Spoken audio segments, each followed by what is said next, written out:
తాకట్లో ఉన్న మీ బంగారాన్ని విడిపించి ఆ రోజు ఆన్లైన్ రేటుకి కొంటాం. Sharma gold company. శ్రీమాత్రే నమః. శ్రీ గురుభ్యో నమః. తదుపరి మిథున రాశి. జూన్ నెలలో మిథున రాశి వారికి సంబంధించి ఎలా ఉంది అనే విషయాన్ని ఇప్పుడు తెలుసుకుందాం. మిథున రాశి వారికి నిజం చెప్పాలి అని అంటే చాలా అదృష్టవంతులు. ఏంటండి అదృష్టవంతులు అంటారు? అర్ధాష్టమ శని నడుస్తుందని గత వీడియోలోనే మీరు చెప్పారు కదా అని అనుకుంటూ ఉంటారు.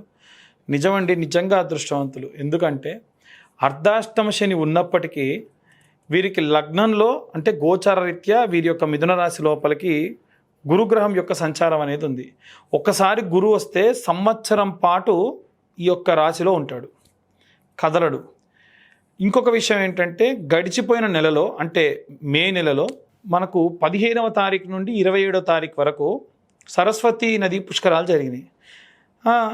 అయితే దీనికి ఏంటి అంటారేమో, ప్రతి నదికి కూడా ఒక రాశి, ప్రతి ఒక్క నదికి ఒక రాశి ఉంటుంది. రాశిని ఉత్పాదన చేసుకుంటూ ఉంటుంది. ఆ రాశి ఏంటి అంటే మిథున రాశి.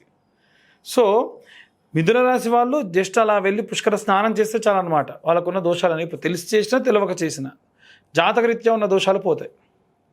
దాంతోపాటు ఇప్పుడు గురుగ్రహం రావడం వల్ల శని అర్ధాష్టమంలో ఏమేం చేద్దాం అనుకుంటున్నా గురుగ్రహం దాన్ని ఆపేస్తుంది, కాస్త కంట్రోల్ చేస్తుంది. ఎందుకంటే శని గురువు అంటే శనికి చాలా రెస్పెక్ట్. ఒక్కసారి ఆయన గనక ఆగు అని అంటే ఆగేస్తాడు. కాబట్టి అర్ధాష్టమంలో వీళ్ళకి జరగాల్సిన ప్రాబ్లమ్స్ మ్యాక్సిమం 1 year వరకు జరగవు. జరిగినా అంత సివియర్గా ఉండవు. ఆ 1 year తర్వాతకి శని మళ్ళీ చేంజ్ అయిపోతాడు. ఆబ్వియస్గా వీళ్ళకి ఆ ప్రాబ్లం అనేది సాల్వ్ అవుతుంది. అందుకు నేను అదృష్టవంతులని చెప్పాను. అయితే ఈ రాశి వారికి విద్యార్థి దశలో ఉన్నవారు చాలా ఆహ్లాదంగా ఉంటారు. గృహిణులు కూడా బంగారం కానీ నగలు కానీ, చాలామంది లక్కీ డ్రాస్లో బంగారం రావడం అంటారు, ఈ రాశి వాళ్ళకి రావచ్చు.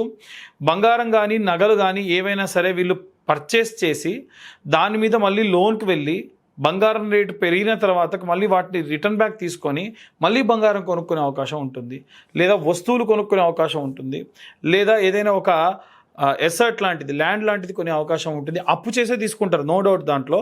కానీ దీనివల్ల ఏమవుతుంది అని అంటే రాబోయేటువంటి రోజులలో మీరు ఈ టైంలో చేసినటువంటి పనులన్నీ కూడా ముందు చాలా బాగుంటాయి, మీకు మంచి లైఫ్ని ఇస్తాయి. సో ఈ టైం అనేటువంటిది మిథున రాశి వారికి చాలా బాగుందని చెప్పొచ్చు. ఒకే ఒకటి ఏంటంటే మనమే కర్త కర్మ క్రియగా ఉన్నటువంటివన్నీ కూడా బాగానే ఉంటాయి. ఇక్కడ కర్త కర్మ క్రియ మనం కానిది ఎవరు అంటే ఒక్క ఉద్యోగస్తులు మాత్రమే. కాబట్టి మిథున రాశిలో ఉన్న ఉద్యోగస్తులు మాత్రం మీ యొక్క బాస్ చెప్పినట్టుగా చేస్తే ఏం కాదు. కానీ అంటే నేను చెప్పేటువంటిది ఒక ఏదో అఫీషియల్గా ఆఫీస్లో ఉన్నటువంటి ఒక ఉద్యోగస్తుల గురించే కాదండి. చిన్న కారు వ్యవస్థలో ఉన్నటువంటి కిరాణా షాప్లో పనిచేసే వాడి దగ్గర నుంచి స్టార్ట్ అయ్యి పెద్ద పెద్ద ఎంఎన్సీ కంపెనీల్లో పనిచేసే వాళ్ళ దాకా ఉన్నటువంటిది ఏంటంటే అక్కడ మీకున్నటువంటి నామ్స్ ప్రకారంగా త్రూ ప్రాపర్ ఛానల్ ఏవేవి వెళ్ళాలి, ఏవేం చేయాలి, అవి చేస్తే ప్రాబ్లమ్స్ ఉండవు. అలా కాకుండా మీరు ఏదైనా సరే అయ్యో నా కంపెనీకి ఇలా చేస్తే లాభాలు ఉండవు, నేను ఏదన్నా కొంచెం ప్రయత్నించైనా సరే లాభాలు తీసుకురావాలని చెప్పేసి మీ సొంతంగా ఏమి యూజ్ చేసినా, ఏం తెలియవాడినా అవతల వాళ్ళకు లాభం వచ్చినా కానీ దాన్ని నష్టంగానే పరిగణిస్తారు. సో మీరు అత్యుత్సాహం ప్రదర్శించకండి. మీరు ఎంతవరకు పని చేయాలో ఆ బార్డర్ వరకు మీరు వర్క్ చేయండి, అంతవరకు ఏం కాదు. అలాగే సినీ రాజకీయ రంగాల్లో ఉన్నటువంటి వారికి కూడా తీసుకునే నిర్ణయాల వల్ల ప్రతిష్టాత్మకమైనటువంటి నిర్ణయాలు తీసుకుంటారు. అలాగే రాజకీయ రంగంలో ఉన్న వారికి ఎక్కడ లాభం ఉంటుందో ఆ వైపుకు టర్న్ అయ్యేటువంటి అవకాశం కూడా ఉంటుంది. తాత్కాలికమైన మార్పులు చేసి మళ్ళీ తర్వాతకి ముందుకు వెళ్ళేటువంటి అవకాశం కూడా ఉంటుంది. ఇక వివాహం కాని వారికి కూడా మంచి యోగదాయకం అని చెప్పొచ్చు. వివాహం జరుగుతుంది. గృహిణులకి, విద్యార్థులకి, ఉద్యోగస్తులకి, వ్యాపారస్తులకి, అలాగే సినీ రాజకీయ రంగాల వారికి, వివాహం కోసం ఎదురు చూస్తున్న వారికి, కోర్టు గొడవల్లో చికాకుల్లో బాగా ఇబ్బందులతో ఉన్నటువంటి వారికి అందరికీ కూడా ఎలాంటి రెమెడీస్ తీసుకోవాలి, ఎలాంటి మంత్రపఠనం చేయాలనే విషయాన్ని ఇప్పుడు మనం తెలుసుకుందాం. వాస్తవంగా అందరికీ కలిపి ఒకే ఒక రెమెడీస్ బాగా వర్తిస్తుంది.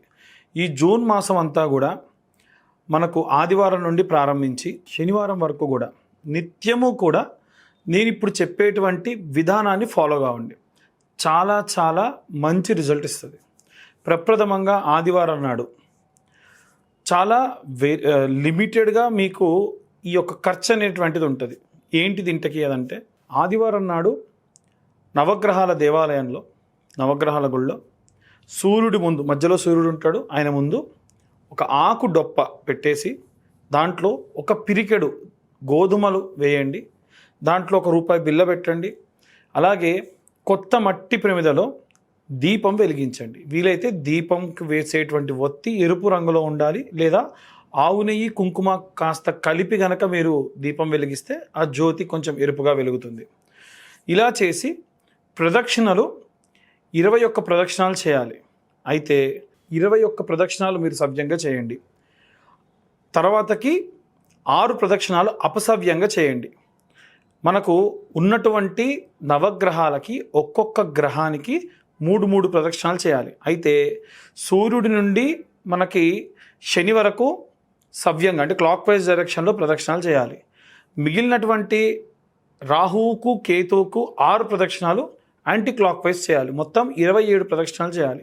21 ప్రదక్షిణాలు సవ్యంగా చేయండి, 6 ప్రదక్షిణాలు అపసవ్యంగా చేయండి. ఇలా ఆదివారం నాడు నుంచి స్టార్ట్ చేయండి. సోమవారం నాడు ఒక పిరికెడు బియ్యం ఆకుడొప్పలో వేసి ₹1 బిల్ల పెట్టేసి మళ్ళీ ఒక కొత్త మట్టి దీప ప్రమిద, మట్టి ప్రమిద అంటే ఇంత చిన్నదేం సరిపోతుందండి. ఆ మట్టి ప్రమిదలో ఆవు నెయ్యి లేదా నువ్వుల నూనెతోని దీపారాధన చేయండి. అదే మంగళవారానికి వచ్చేసరికి కుజగ్రహానికి ముందు కందిపప్పు లేదా కందులు ఆకుడొప్పలో వేసి ₹1 బిల్ల పెట్టేసి చిన్న దీపారాధన చేయండి. అలాగే బుధవారం నాటికి వచ్చేసి ఈశాన్య భాగంలో బుధగ్రహం ఉంటుంది. ఒక ఆకుడొప్పలో పెసరపప్పు లేదా పెసలు వేసి ₹1 బిల్ల వేసి దీపారాధన చేయండి. అలాగే బృహస్పతి గ్రహానికి గురువారం నాడు బృహస్పతి గ్రహం అంటే నార్త్ సైడ్ మధ్యలో ఉంటాడు. ఆయన దగ్గర ఆకుడొప్పలో శనగలు వేసి దాంట్లో ₹1 కాయిన్ పెట్టేసి దీపారాధనకు చిన్న మట్టి ప్రమిద దాంట్లో ఒత్తి వేసి వెలిగించండి. మీరు ఎప్పుడు దీపారాధన చేసినా తూర్పు లేదా పడమర చూడాలి తప్ప ఉత్తర దక్షిణాలు చూడకుండా ఉండే ప్రయత్నం చేయండి. అలాగే శుక్రవారం నాటికి వచ్చేసి బొబ్బర్లు తీసుకొని ఒక ఆకుడొప్పలో పిరికెడు బొబ్బర్లు మాత్రమే వేసి ప్రాచ్ఛే దిగ్భాగము అంటారు, అంటే తూర్పు భాగంలో శుక్రగ్రహం ఉంటాడు, 3 గ్రహాలు ఉంటాయి మధ్యలో. ఆ గ్రహం దగ్గర ఈ ఆకుడొప్పలో ఈ ₹1 బిల్ల పెట్టేసి శుక్రవారం నాడు దీపం వెలిగించండి. శనివారం నాడు నువ్వుల నూనె, పడమర దిక్కున మనకి 3 గ్రహాలు ఉంటాయి, అందులో మధ్యలో ఉండేటువంటి గ్రహమే శనేశ్వరుడు. కాబట్టి మట్టి ప్రమిదలో దీపం నువ్వుల నూనెతో వెలిగించాలి. ఆకుడొప్పలో నువ్వులు పోసుకొని ఒక చిన్న గ్లాసుడు నువ్వుల నూనె స్వామివారి పైన వేసి కాసిన్ని నువ్వులు కూడా వేయాలి. ఎట్టి పరిస్థితుల్లో ఎవరు కూడా విగ్రహాన్ని తాకరాదు. ఏ నవగ్రహాల్లో ఏ విగ్రహానికి తాకొద్దు. చాలామంది బెల్లం పెట్టాలి లేకుంటే బొట్టు పెట్టాలని చెప్పేసి విగ్రహాలు తాకుతూ ఉంటారు. అలా తాకాల్సిన పని లేదు. కావాలంటే ప్రతిరోజు కూడా ఇంత చిన్న బెల్లం ముక్క నైవేద్యంగా కూడా పెట్టచ్చు. అలాగే మనకి రాహుకేతువులు ఉంటారు కదండి మరి అని చాలామందికి డౌట్ వస్తుంది. రాహుకు కేతువుకు మంగళవారం నాడే లేదా ఆదివారం నాడు, లేదా రాహుకు మంగళవారం కేతువుకు ఆదివారం నాడుగా సెగ్రిగేట్ చేసుకొని ఈ రాహుగ్రహం దగ్గర మినుములు, నల్ల మినుములు లేదా మినపప్పు ఒక ఆకుడొప్పలో వేసి దీపారాధన చేయండి. అలాగే కేతువుకు వచ్చేసి మంగళవారం నాడు లేదా ఆదివారం నాడు ఉలవలు ఒక పిరికెడు ఆకుడొప్పలో వేసి దీపారాధన చేయండి చిన్న మట్టి ప్రమిదలో. ఇలా నవగ్రహాలకి కూడా మనము నిత్యము ఈ నెల రోజుల పాటు కూడా చేసుకోవడం వలన నవగ్రహాలు మన జీవితంలో దశ అంతర్దశ విదశల వారీగా వస్తూ ఉంటాయి. కాబట్టి నేను చెప్పినటువంటి అందరికీ, పిల్లలకి, గృహిణులకి, ఉద్యోగస్తులకి, వ్యాపారస్తులకి అందరికీ కూడా చాలా చాలా ప్రశాంతంగా ఉంటుంది. మీ జాతకరీత్యా ఒకవేళ మీకు జాతకం తెలియకపోయినా సరే మీరు నవగ్రహాలకి శాంతి చేసిన దాంతో సమానం.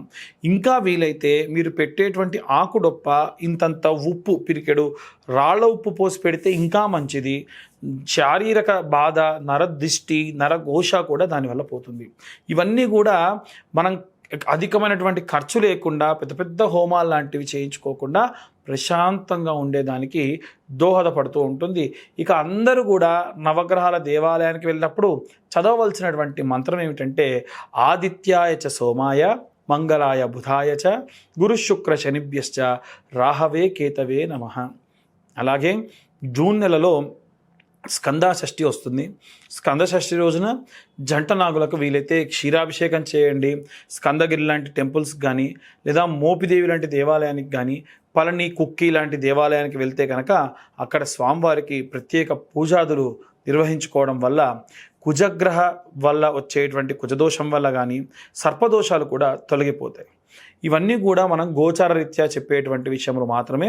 పూర్తిగా మీ జాతకం కావాలి అనుకుంటే మీ పేరు, మీ date of birth, time, place ఇవన్నీ ఉంటే మనం ఇన్ డీటెయిల్డ్గా డెప్త్గా జాతకం 60 నుండి 70 పేజీల్లో మీకు అందించి ఈ 2025 సంవత్సరంలో కేవలం 2025 రూపాయలు మాత్రమే ఛార్జ్ చేయడం జరుగుతుంది. మీతో హాఫ్ అన్ అవర్ నుంచి 1 అవర్ వరకు డీటెయిల్డ్గా మీ జాతకం గురించి మాట్లాడి విశ్లేషణతో మీకు ఆ PDF కూడా ఇవ్వడం జరుగుతుంది. సర్వే జన సుఖినో భవంతు. స్వస్తి.